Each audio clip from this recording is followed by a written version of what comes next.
शुरुआत किसने किया? अगर एक्शन का रिएक्शन हुआ, रिएक्शन तो दिख रहा है, एक्शन किसने था? शुरुआत किसने किया? शुरुआत कुकीज ने की। कुकीज ने किया। 100-200 कुकीज को फांसी दे दीजिए, देखिए अभी मामला ठीक हो जाएगा। 100-200 कुकीज का घर गिरा दीजिए, देखिए मामला ठंडा पड़ जाएगा। 100-200 कुकीज का आप नार्को पॉलीग्राफ मैपिंग टेस्ट कर लीजिए, बड़ा क्लियर हो जाएगा कि उनको चाइना से फंडिंग हो रही है कि म्यांमार से उनको आ रहा है। और जो इतना ऑटोमेटिक और एडवांस उनके पास जो हथियार मिले कहां से आ रहा है, उनको कौन दे रहा है? कोर्ट का ऑर्डर तो एक बहाना था, एक्चुअल में मणिपुर को जलाना था। ओके, 100% जलाना क्यों था? क्योंकि पहली बात तो जो बीजेपी की सरकार जब से वहां बनी, तब से जो वहां पे अफीम माफियाओं का जाल था, नशा जो ड्रग स्मगलर का पूरा नेटवर्क था, सरकार उसको कहीं ना कहीं तोड़ने की कोशिश कर रही थी।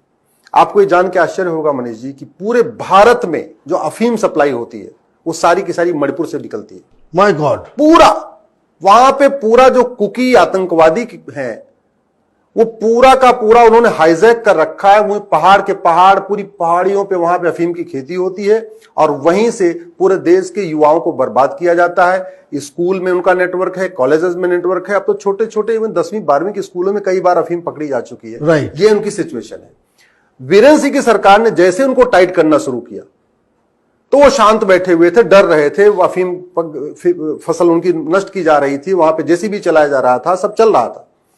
कोर्ट का ऑर्डर आया, इस बीच में पूरा एक तरीके से आप कह सकते हैं कि फॉरेन नेटवर्क, भारत का political network, so called secular liberal का नेटवर्क पूरा इकट्ठा हुआ और मणिपुर को जलाना शुरू कर दिया। और ये वीरेंद्र सिंह के बारे में कहा जा रहा है कि उस सरकार ने करीब 1600 करोड़ रुपए के नारकोटिक्स को जो है तबाह किया था, बहुत बड़ी मात्रा में, बहुत बड़ी मात्रा में। तो इस 1600 करोड़ अगर कोई नुकसान उठा रहा है जो माफिया, वो तो 100 करोड़ रुपए देकर के बबला मचा ही सकता है, हुआ ही सकता है। इस देश के बुद्धिजीवियों को खरीद लिया। इस देश के जो मणिपुर में घड़ियाली आंसू बहा रहे हैं, मैं कह रहा हूं ये बुद्धिजीवी बिक चुके हैं। जो घड़ियाली आंसू बहा रहे हैं, एक तरफा ये पत्रकार बिक चुके हैं। बहुत सारे वहां पे जो लेखक जो इस तरीके के कुकी को एक तरीके से साइड कवर दे रहे हैं, वो बिक चुके हैं। वहां तो मैती को विलन बनाने में सारा मीडिया जुड़ा हुआ है, पूरा का पूरा। ये मैं कह रहा हूं कि ये सारा फॉरेन फंडेड एनजीओ का जो नेटवर्क है, फॉरेन फंडेड बुद्धिजीवियों का जो नेटवर्क है, बहुत सारे उसमें जो फॉरेन फंडेड अवार्डी लोग हैं उनका नेटवर्क है।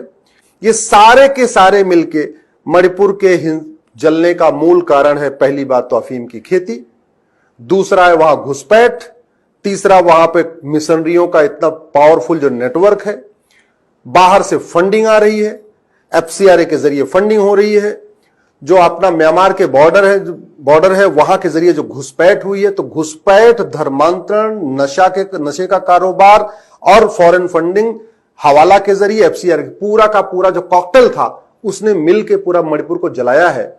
और दुर्भाग्यवश हमारे पास ऐसा कोई कानून नहीं है कि इन गद्दारों को, इन देशद्रोहियों को 6 महीने के अंदर इनको सीधे सीधे लटकाया जा सके।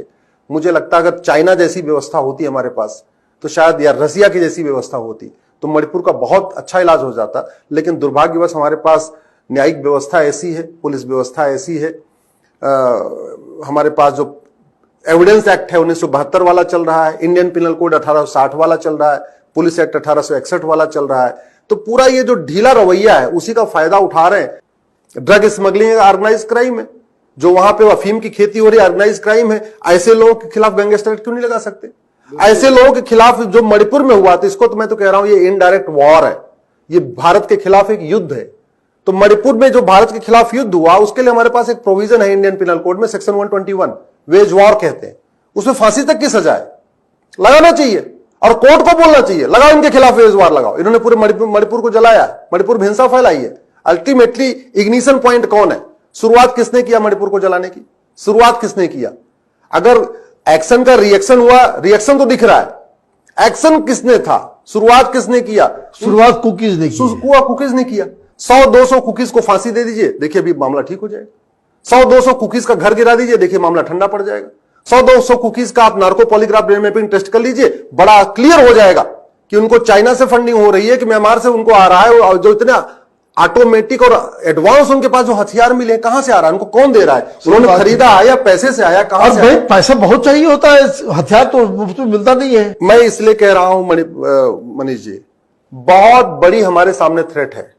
हम आजादी की 75वीं वर्षगांठ मना रहे हैं, मुझे तो 2047 बड़ा गंभीर दिख रहा है।